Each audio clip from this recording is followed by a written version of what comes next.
BJP office నుంచి మరింత సమాచారం అందిస్తారు మా కరెస్పాండెంట్ విక్రమ్ చూస్తూ ఉన్నాం 8 స్థానాల్లో ముందుకు వెళుతూ ఉన్నట్లుగా కనిపిస్తోంది బీజేపీ ఎట్లాంటి ఉత్సాహం కనిపిస్తోంది బీజేపీ శ్రేణులు అంటే ఏం చెప్తారు బీజేపీ చూసుకోవచ్చు లెక్కింపు ప్రక్రియ అన్నప్పుడు దాదాపుగా చివరి దశకు చేరుకుంది ఇప్పటి వరకు 8 స్థానాల్లో బీజేపీ విజయం దిశగా ముందుకు వెళ్తుంది ఇప్పటికే మనం చూసుకోవచ్చు నిజామాబాద్ అదేవిధంగా కరీంనగర్ చేవెళ్ళ ఈ 3 స్థానాలకు సంబంధించి లెక్కింపు ప్రక్రియ దాదాపుగా పూర్తయినట్టు తెలుస్తుంది బీజేపీ విజయం సాధించినట్టు ప్రకటిస్తున్నాయి కరీంనగర్లో బండి సంజయ్ దాదాపుగా 1,60,000 పైచీలకు మెజారిటీతో విజయం సాధిస్తున్నట్టు తెలుస్తుంది అదేవిధంగా నిజామాబాద్లో ధర్మపురి అరవింద్ 1,25,000 ఓట్ల మెజారిటీతో విజయం సాధించారు మెదక్లో రఘునందన్ రావు 30,000 పైచీలకు మెజారిటీతో ఆధిక్యతతో ముందుకు కొనసాగుతున్న పరిస్థితి ఉంది అదేవిధంగా మహబూబ్ నగర్లో మాత్రం నువ్వా నేనా అన్నట్టు కాంగ్రెస్ బీజేపీ మధ్య హోరాహోరీ పోరు సాగుతున్నట్టు స్పష్టంగా అర్థమవుతుంది మనం చూసుకోవచ్చు బీజేపీ అభ్యర్థి డీకే అరుణ ఇప్పటి వరకు చూసుకుంటే 8,000 ఆధిక్యతతో ముందుకు కొనసాగుతుంది తొలి రౌండ్ నుంచి కూడా స్వల్ప ఆధిక్యతతో డీకే అరుణ ముందంజలో ఉన్నారు అయితే అది నువ్వా నేనా అన్నట్టు హోరాహోరీ పోరు అయితే కొనసాగుతున్నట్లు స్పష్టంగా అర్థమవుతుంది మరోవైపు సికింద్రాబాద్ బీజేపీ రాష్ట్ర అధ్యక్షుడు కేంద్ర మంత్రి కిషన్ రెడ్డి అక్కడ పోటీ చేస్తున్నారు అక్కడ 16 రౌండ్లు పూర్తయిపోయాయి దాదాపు ఓట్ల లెక్కింపు ప్రక్రియ పూర్తయింది 60,000 ఓట్ల పైచీలకు ఆధిక్యతతో ఉన్నారు కేవలం పోస్టల్ బ్యాలెట్ ఓట్లు మాత్రమే లెక్కించాల్సి ఉంది ఇక చేవెళ్ల నుంచి పోటీ చేసిన కొండా విశ్వేశ్వరరెడ్డి దాదాపుగా 1,50,000 ఓట్ల మెజారిటీతో విజయం సాధించారు అక్కడ కూడా పోస్టల్ బ్యాలెట్ల ఓట్ల లెక్కింపు మాత్రమే మిగిలి ఉంది దాదాపుగా ఓట్ల లెక్కింపు ప్రక్రియ అన్నది చివరి దశకు వచ్చింది 8 స్థానాల్లో బీజేపీ విజయం ఖాయమైనట్లు స్పష్టంగా తెలుస్తుంది ఒక్క మహబూబ్ నగర్లో మాత్రం నువ్వా నేనా అన్నట్టు హోరాహోరీ పోరు సాగుతుంది ఇప్పటి వరకు 13 రౌండ్లు పూర్తయ్యాయి 8,000 ఆధిక్యతతో డీకే అరుణ ముందంజలో ఉన్న పరిస్థితి ఉంది అదేవిధంగా ఆదిలాబాద్లో గతంలో 2019 ఎన్నికల్లో గెలిచిన 4 సిట్టింగ్ స్థానాలతో పాటు అదనంగా మరో 4 సిట్టింగ్ స్థానాలు బీజేపీ కైవసం చేసుకుంటున్నట్లు స్పష్టంగా అర్థమవుతుంది మల్కాజ్గిరి స్థానం నుంచి ఈటెల రాజేందర్ పోటీ చేశారు మల్కాజ్గిరి స్థానంలో అంతకుముందు 2023 ఎన్నికల్లో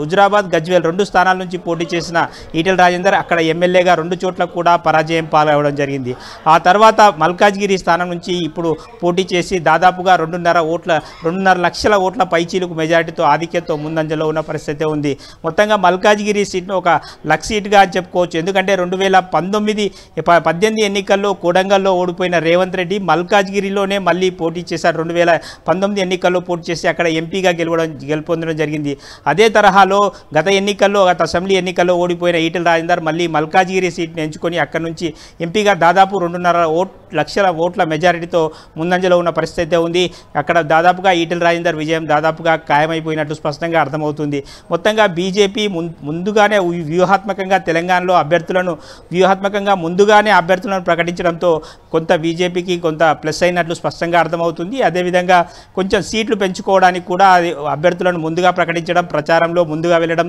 ఇంటింటికి అక్షింతలు పంచడం లాంటి కార్యక్రమాలు పూర్తిగా బీజేపీకి అయోధ్యలో రామాలయం వంటి అంశాలు బీజేపీకి పూర్తిగా కలిసి వచ్చినట్లు స్పష్టంగా అర్థమవుతుంది మోడీ చరిష్మా తెలంగాణలో బాగా పనిచేసినట్లు స్పష్టంగా అర్థమవుతుంది అనుశ్రీ విక్రమ్ తొలి నుంచి చూస్తూ ఉన్నాం దక్షిణాది రాష్ట్రాలపై కొంత ఎక్కువ కాన్సన్ట్రేట్ చేసినట్లుగా కనిపించింది బీజేపీ ఇప్పుడు వస్తున్న రిజల్ట్స్ చూస్తూ ఉంటే ఆ దిశగా సక్సీడ్ అయినట్లుగా కనిపిస్తుంది అనుకోవచ్చా ఖచ్చితంగా మోడీ చరిష్మా అన్నది దక్షిణాదిలో బాగా పనిచేసినట్టు స్పష్టంగా అర్థమవుతుంది తెలంగాణలో చూసుకుంటే ఎన్నికల ప్రచారంలో భాగంగా దాదాపు 10 సార్లు తెలంగాణలో పర్యటించడం జరిగింది మల్కాజ్గిరిలో రోడ్ షో నుంచి మొదలుకొని చివరగా నారాయణపేట్ కరీంనగర్లో భారీ బహిరంగ సభలు హైదరాబాద్ ఎల్బీ స్టేడియంలో భారీ బహిరంగ సభలతో ప్రచారాన్ని ముగించారు దాదాపుగా 10 సార్లు తెలంగాణలో పర్యటించడం జరిగింది నెల రోజుల వ్యవధిలోనే దాదాపుగా తెలంగాణ వ్యాప్తంగా అన్ని పార్లమెంట్ స్థానాలను టచ్ చేసే విధంగా ప్రధాని నరేంద్ర మోడీ ప్రచారం నిర్వహించారు ప్రత్యేక దృష్టి సారించారని చెప్పుకోవచ్చు దాదాపుగా 10 నుంచి 12 స్థానాలు డబుల్ డిజిట్ స్థానాలు సాధించాలని బీజేపీ లక్ష్యంగా పెట్టుకుంది అందులో భాగంగా 8 స్థానాలకు సంబంధించి క్లియర్ కట్గా గెలిచే అవకాశాలు అయితే స్పష్టంగా కనిపిస్తున్నాయి మరికొద్ది సేపట్లో పూర్తి స్థాయి ఫలితాలు వచ్చే అవకాశం ఉంది ఒక మహబూబ్ నగర్ మినహా మిగతా 7 స్థానాలకు సంబంధించి క్లియర్ కట్గా బీజేపీ గెలిచే అవకాశాలు అయితే స్పష్టంగా కనిపిస్తున్నాయి అనుశ్రీ రైట్ మీరు అన్నట్టుగా డబుల్ డిజిట్ కాకపోయినప్పటికీ గతంతో పోల్చుకుంటే కొంత మెరుగైన నెంబర్ని సాధించడాన్ని ఎట్లా చూడొచ్చు అంటారు ఖచ్చితంగా మనం చూసుకోవచ్చు అనుసే ఒకటి డబుల్ డిజిట్స్ అని లక్ష్యంగా పెట్టుకున్నప్పటికీ గతంలో కేవలం 4 స్థానాలు 19% ఓట్లు మాత్రమే బీజేపీకి 2019 ఎన్నికల్లో రావడం జరిగింది. ఈ ఎన్నికల్లో దాదాపుగా 35 నుంచి 40% ఓట్లు వస్తాయని చెప్పి బీజేపీ ఓట్ షేర్ కూడా గణనీయంగా పెరిగే అవకాశాలు స్పష్టంగా కనిపిస్తున్నాయి. పెద్దపల్లి లాంటి బీజేపీ చాలా బలహీనంగా ఉంది. అక్కడ కూడా బీజేపీ 2వ స్థానంలో రావడం ఓట్ షేర్ గణనీయంగా పెంచుకోవడానికి ఎన్నికలు దోహదపడ్డాయని చెప్పుకోవచ్చు. ఖచ్చితంగా బీజేపీ గెలిస్తే కేంద్రం నుంచి నిధులు వస్తాయి అన్న ఒక నమ్మకంతో బీజేపీని ఓటర్లంతా కూడా ఆశ్రయించినట్లు స్పష్టంగా అర్థమవుతున్న పరిస్థితి ఉంది. మనం చూసుకోవచ్చు సిట్టింగ్ స్థానాలు 4 స్థానాలు సికింద్రాబాద్, నిజామాబాద్, ఆదిలాబాద్, కరీంనగర్ ఆ 4 స్థానాలకు తోడుగా అదనంగా మెదక్, చెవెల్లా అదేవిధంగా మహబూబ్ నగర్ లాంటి స్థానాలను కూడా మల్కాజ్గిరి, మహబూబ్ నగర్ స్థానాలను కూడా గెలుచుకునేందుకు పూర్తి స్థాయిలో ఉపయోగపడిందని స్పష్టంగా అర్థమవుతుంది. మోడీ పర్యటనలకు తోడుగా అయోధ్య రామాలయము వివిధ అంశాలన్నీ కూడా కలిసి రావడము బీఆర్ఎస్ అనుకున్న స్థాయిలో పూర్తి స్థాయిలో ప్రజల్లోకి వెళ్ళలేకపోవడంతో బీజేపీకి కలిసి వచ్చిందని చెప్పుకోవచ్చు. Anusri. Right, thank you Vikram. Secunderabad cantonment ను కాంగ్రెస్ కైవసం చేసుకుంది. ఉప ఎన్నికల్లో కాంగ్రెస్ అభ్యర్థి శ్రీ గణేష్ 11,000కు పైగా ఓట్ల ఆధిక్యంలో ఉన్నారు. ఇప్పటివరకు పూర్తయిన ఓట్ల లెక్కింపులో శ్రీ గణేష్ 38,000కు పైగా ఓట్లను సాధించగా బీజేపీ అభ్యర్థి తిలక్ 27,000 ఓట్లతో 2వ స్థానంలో ఉన్నారు. ఇక నివేదిత సాయన్న 25,000కు పైగా ఓట్లతో 3వ ప్లేస్లో నిలిచారు. కేంద్రంలో హ్యాట్రిక్ కొట్టింది ఎన్డీఏ కూటమి, కానీ బీజేపీకి మాత్రం షాక్ తగిలింది. 2014-19 ఎన్నికల్లో సొంతంగా majority mark దాటేసిన Bharatiya Janata party ఈసారి మిత్రపక్షాలపై ఆధారపడక తప్పని పరిస్థితి ఏర్పడింది. తమకు పట్టున్న రాష్ట్రాల్లోనే కమల దళానికి ఎదురు గాలి వీచింది. 2019లో 10 రాష్ట్రాలు, కేంద్రపాలిత ప్రాంతాల్లో లోక్సభ సీట్లను క్లీన్ స్వీప్ చేసిన బీజేపీ ఈసారి ఆ రేంజ్లో సత్తాను చాటలేకపోయింది. మోదీ, షా సొంత రాష్ట్రం గుజరాత్లోనూ ఆ పార్టీ 2 సీట్లను కోల్పోయింది. రాజస్థాన్, హర్యానాల్లోనూ సీట్లను పోగొట్టుకుంది బీజేపీ. కేంద్రపాలిత ప్రాంతం చండీగఢ్ కాంగ్రెస్ ఖాతాలో పడింది. మధ్యప్రదేశ్, ఢిల్లీ, ఉత్తరాఖండ్, హిమాచల్ ప్రదేశ్, త్రిపుర, అరుణాచల్ ప్రదేశ్లో మొత్తం స్థానాలను కైవసం చేసుకుంది కమల దళం. అంటే ఈసారి ఎన్నికల్లో ఎన్డీఏకు ఇండియా కూటమి గట్టి పోటీయే ఇచ్చింది. ఉత్తరాదిలో ఇండియా కూటమి చూపించిన ప్రభావంతో ఎన్డీఏకు అక్కడ సీట్లు బాగా తగ్గినా దక్షిణాదిలోని రాష్ట్రాల్లో మాత్రం ఎన్డీఏ కూటమికి బలం పెరిగింది. ఉత్తరప్రదేశ్లో ఎంతో బలంగా ఉన్న ఎన్డీఏ బలం ఈసారి సగానికి పైగా తగ్గిపోయింది. గత ఎన్నికల్లో సింగిల్ డిజిట్కే పరిమితమైన యూపీఏ ఇండియాగా మారిన తర్వాత ఏకంగా 40కు పైగా స్థానాల్లో ప్రభావాన్ని చూపిస్తోంది. గత ఎన్నికల్లో ఒక్క సీటు కూడా దక్కని రాజస్థాన్లో ఇండియా కూటమి 10 చోట్ల లీడ్లో ఉంది. 5 నెలల క్రితం జరిగిన ఎన్నికల్లో రాజస్థాన్ అసెంబ్లీని బంపర్ మెజారిటీతో దక్కించుకున్న బీజేపీ ఈసారి ఆ మేర ప్రభావాన్ని చూపించలేకపోయింది. ఇక మహారాష్ట్రలోనూ ఇండియా కూటమి 30 చోట్ల ఆధిక్యతను ప్రదర్శించడం బీజేపీకి పెద్ద మైనస్. మధ్యప్రదేశ్, హిమాచల్ ప్రదేశ్లతో పాటు దేశ రాజధాని ఢిల్లీని క్లీన్ స్వీప్ చేసిన ఎన్డీఏ చిన్న రాష్ట్రాల్లోనూ బాగా ప్రభావాన్ని చూపించింది. ఒడిషా, అసోం, ఛత్తీస్గఢ్, జార్ఖండ్లలో అటు ఇటుగా ఎన్డీఏ బలాబలాలు మారాయి. గత ఎన్నికల్లో గుజరాత్ను క్లీన్ స్వీప్ చేసిన బీజేపీ ఈసారి 2 స్థానాలను కోల్పోయింది. హర్యానాలోనూ 6 సీట్లు పోగొట్టుకునే పరిస్థితి. ఇక పశ్చిమ బెంగాల్లో మమతా బెనర్జీ ఎఫెక్ట్ వల్ల చాలా స్థానాలను కోల్పోవాల్సి వచ్చింది. అయితే గుడ్డిలో మెళ్ళ అన్నట్లుగా ఉత్తరాదిలో తగ్గిన సీట్లు దక్షిణాదిలో పెరగటం ఎన్డీఏకు కలిసి వచ్చిన అంశం. ఏపీలో ఎన్డీఏ కూటమి బలంగా మారితే తెలంగాణలో పెరిగిన సీట్లు మరింత బూస్ట్ ఇచ్చాయి. ఇక కాంగ్రెస్ అధికారంలో ఉన్న రాష్ట్రాల్లోనూ కర్ణాటకలోనూ బీజేపీ తన సత్తాను చాటింది. ఇక కేరళ, తమిళనాడు వంటి రాష్ట్రాల్లో బొటాబొటి ప్రభావాన్ని చూపించింది. 400 సీట్లు టార్గెట్గా పెట్టుకున్న బీజేపీ దక్షిణాది రాష్ట్రాలపై ఫోకస్ పెట్టింది. ఈ రాష్ట్రాల్లో గెలిచే సీట్ల ద్వారా తమ బలాన్ని మరింత పెంచుకోవాలన్న కమలం నేతల వ్యూహం ఫలించింది. ఫలితంగా ఏపీలో బోణి కొట్టిన బీజేపీ తెలంగాణ బలమైన పార్టీగా అవతరించింది. ఇక కాంగ్రెస్ అధికారంలో ఉన్న కర్ణాటకలోనూ బీజేపీ తన సత్తాను చాటింది. 28 స్థానాలు ఉన్న కర్ణాటకలో కాంగ్రెస్ కంటే అధిక చోట్ల ప్రభావాన్ని చూపించింది. ఇక 20 స్థానాలు ఉన్న కేరళలో 2 స్థానాలతో సరిపెట్టుకుంది బీజేపీ. 39 స్థానాలు ఉన్న తమిళనాడులో ఎన్డీఏ కూటమి కేవలం 2 చోట్ల మాత్రమే ప్రభావాన్ని చూపించింది. మొత్తంగా దక్షిణాదిలో ఏపీ, తెలంగాణ, కర్ణాటకలో వచ్చిన సీట్లు బీజేపీకి పెద్ద ప్లస్ పాయింట్ అనే చెప్పొచ్చు. ఉత్తరప్రదేశ్లో ఇండియా కూటమి దూసుకుపోతోంది. ఈ రాష్ట్రం తమదే అన్న ధీమాతో ఉన్న బీజేపీకి అఖిలేష్ యాదవ్ నేతృత్వంలో ఎస్పీ ఊహించని షాక్ ఇచ్చింది. 80 లోక్సభ స్థానాలు ఉన్న యూపీలో ఎస్పీ 36 స్థానాల్లో దూసుకుపోతోంది. గత 2 సార్వత్రిక ఎన్నికల్లో బీజేపీ కంచుకోటగా ఉన్న యూపీలో ప్రతిపక్ష కూటమి ముందంజలో కొనసాగటం ఎన్డీఏకు పెద్ద షాక్గా మారింది. గత ఎన్నికల్లో బీజేపీ నేతృత్వంలో ఎన్డీఏ కూటమి 62 స్థానాల్లో విజయాన్ని సాధిస్తే బీఎస్పీ 10, ఎస్పీ 5 చోట్ల మాత్రమే గెలిచాయి. ఈసారి బీఎస్పీ ఒంటరిగా పోటీ చేయగా ఎస్పీ 62, కాంగ్రెస్ 17 చోట్ల బరిలోకి దిగాయి. 75 సీట్లలో పోటీ చేసిన బీజేపీ కేవలం సగం స్థానాల్లో మాత్రమే ప్రభావాన్ని చూపించింది. మోదీ చరిష్మా, గుజరాత్ సీఎం అలాగే యోగి ఆదిత్యనాథ్ మ్యాజిక్ ఇక్కడ పెద్దగా పనిచేయలేదనే చెప్పొచ్చు. ఓబీసీ వర్గాల చుట్టూ తిరిగే యూపీ రాజకీయాల్లో ములాయం కుటుంబం ప్రభావం ఎంతగానో ఉంది. యాదవ్ ఓటు బ్యాంకు కారణంగా ములాయం సింగ్ యాదవ్ 3 సార్లు సీఎం అయితే అఖిలేష్ యాదవ్ ఒకసారి ముఖ్యమంత్రి బాధ్యతలను చేపట్టారు. అటు యాదవులతో పాటు ముస్లింలకు అత్యంత ప్రాధాన్యతనిచ్చిన వీరు తమ పాలనలో ఆ వర్గాలకు పెద్దపీట వేశారు. ఆ సామాజిక సమీకరణల వల్లే ఈసారి యూపీలో అఖిలేష్ చరిష్మా బాగా పనిచేసిందని చెప్తున్నారు. తాజా ఫలితాలతో అఖిలేష్ యూపీ రాజకీయాలకు హీరోగా మారితే ఆయన భార్య డింపుల్ యాదవ్ గెలుపు వారికి మరింత బలాన్ని పెంచింది.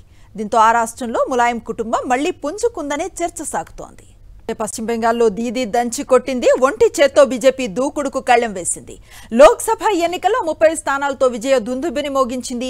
మమతా బెనర్జీ నేతృత్వంలో తృణమూల్ కాంగ్రెస్ భారీ అంచనాలతో ప్రచారంతో హోరెత్తించిన బీజేపీ 11 సీట్లకే పరిమితమైంది. 2019లో గెలిచిన స్థానాలను సైతం నిలబెట్టుకోలేక చతికిలబడింది. బెంగాల్లో మొత్తం 42 లోక్సభ స్థానాలు ఉండగా 30 సీట్లలో టీఎంసీ విజయానికి చేరువైంది. 11 స్థానాల్లో బీజేపీ ఆధిక్యంలో ఉండగా కాంగ్రెస్ 1 సీటుతో ముందంజలో ఉంది. ఈ ఎన్నికల్లో అత్యుత్తమ ఫలితాలు బెంగాల్ నుంచి సాధిస్తామని ధీమాగా ఉన్న బీజేపీకి ఫలితాలు ఊహించని షాక్నిచ్చాయి. ఎవరెంత ప్రయత్నించినా బెంగాల్ గడ్డపై తనకు తిరుగులేదని మరోసారి నిరూపించుకున్నారు తృణమూల్ అధినేత్రి మమతా బెనర్జీ. ఒడిశాలో కమలం వికసించింది. సార్వత్రిక ఎన్నికల్లో విజయ ఢంకాన్ మోగించింది. లోక్సభ ఎన్నికల్లో మెజారిటీ సీట్లను కొలగొట్టడమే కాకుండా అసెంబ్లీలో పాగా వేసింది. రాష్ట్రంలో తొలిసారిగా బంపర్ మెజారిటీతో ప్రభుత్వాన్ని ఏర్పాటు చేయబోతోంది. ఎర్లీ ట్రెండ్స్ లో ఒడిశాలో హంగ్ అసెంబ్లీ ఏర్పడే ఛాన్స్ ఉందనిపించినా చివరికి కమల దళమే పై చేయిని సాధించింది. ఈ 147 నియోజకవర్గాలకు 80 స్థానాలను దక్కించుకొని స్పష్టమైన ఆధిక్యతను సాధించింది. ప్రభుత్వ ఏర్పాటుకు కావాల్సిన మెజారిటీ మార్క్ 74ను సొంతంగా గెలుచుకుంది. 49 స్థానాలతో బీజేడీ సెకండ్ ప్లేస్ కు పడిపోగా కాంగ్రెస్ 15 సీట్లను దక్కించుకుంది. ఇక లోక్సభ స్థానాలకు సంబంధించి ఒడిశాను దున్నేసింది బీజేపీ. 21 స్థానాలకు 19 సీట్లను దక్కించుకుంది. బీజేడీ, కాంగ్రెస్ ఒక్కో స్థానంతో సరిపెట్టుకున్నాయి. వీకే పాండ్యన్ రాజకీయ అరంగేట్రం నవీన్ పట్నాయక్ ను భారీగా దెబ్బకొట్టినట్లుగా అంచనా వేస్తున్నారు విశ్లేషకులు. బీజేపీ ఒడిశా ఆత్మగౌరవ నినాదం బాగా వర్కౌట్ అయిందని అంటున్నారు. వరుసగా 5 పర్యాయాలు నవీన్ పట్నాయక్ ను ఆదరిస్తూ వచ్చిన ఒడిశా ఓటర్లు ఈసారి మార్పు కోరుకున్నారని స్పష్టం చేస్తున్నారు. సార్వత్రిక ఎన్నికల్లో ఆమ్ ఆద్మీ పార్టీ బోల్తా కొట్టింది. పోటీ చేసిన 22 స్థానాల్లో కేవలం 3 స్థానాల్లో లీడ్లో ఉంది. అవి కూడా పంజాబ్లోనే. ఢిల్లీలో పోటీ చేసిన 4 సీట్లలో ఆ పార్టీకి ఘోర ఓటమి తప్పలేదు. హర్యానాలోని కురుక్షేత్రలో గట్టి పోటీ ఇచ్చినా ఫలితం దక్కలేదు. ఇక కేజ్రీవాల్ కోటి ఆశలు పెట్టుకున్న పంజాబ్లోనూ చీపురు పార్టీకి ఎదురుగాలే విచ్చింది. కాంగ్రెస్తో కలవకుండా ఒంటరిగా పోటీ చేసి దారుణంగా దెబ్బతింది. రాష్ట్రంలో 13 స్థానాలకు కేవలం 3 స్థానాల్లో ఆప్ అభ్యర్థులు లీడ్లో ఉన్నారు. అరవింద్ కేజ్రీవాల్ అరెస్ట్ ఆమ్ ఆద్మీ పార్టీకి ఏమాత్రం ఓట్లు కురిపించలేదు. కేజ్రీవాల్ జైల్లో ఉన్న ఫోటోలతో ఆప్ అభ్యర్థులు ప్రచారం చేసినా సింపతి వర్కౌట్ కాలేదని ఫలితాల సరళి చెబుతోంది. మహాయుతి కూటమికి షాక్ ఇచ్చారు మహారాష్ట్ర ఓటర్లు. బీజేపీ అధికారంలో ఉన్న మహారాష్ట్రలో ఇండియా కూటమి ఆధిక్యంలో కొనసాగుతూ ఉండగా ఎన్డీఏ వెనుకంజలో ఉంది. మొత్తం 48 స్థానాల్లో ఎన్డీఏ కూటమిలో బీజేపీ 14 చోట్ల, షిండే వర్గం శివసేన 5, అజిత్ పవార్ ఎన్సీపీ ఓ చోట మాత్రమే ఆధిక్యంలో ఉన్నాయి.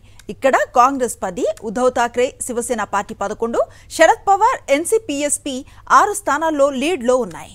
2019 లోక్సభ ఎన్నికల్లో BJP 23, Shiv Sena 18, NCP 4, Congress, MIM ఒక్కో స్థానంలో గెలుపొందగా స్వతంత్ర అభ్యర్థి 1 చోట విజయాన్ని సాధించారు.